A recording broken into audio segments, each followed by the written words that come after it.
Hello guys, in today's video I'm going to show you how to set up a Tonkeeper wallet and basically how to set up extra wallet for you if you want to go ahead and add a existing wallet or create a new one and have two wallets on Tonkeeper account.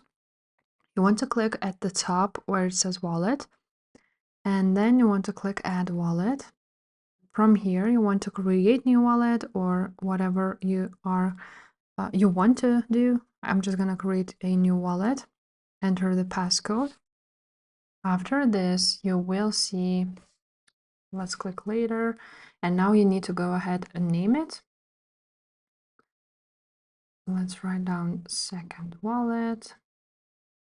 Let's choose the color of it. As you can see, there's a lot of options. Now you can also go ahead and choose a different emoji.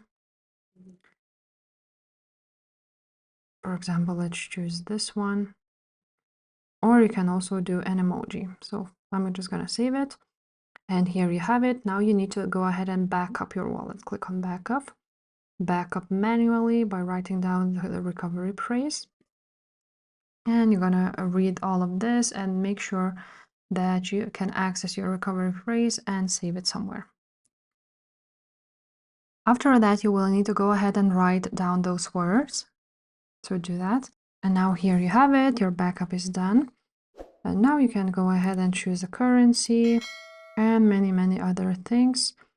And here you have it. Here's your second wallet. If this video was helpful, make sure to subscribe and I will see you next time. Bye.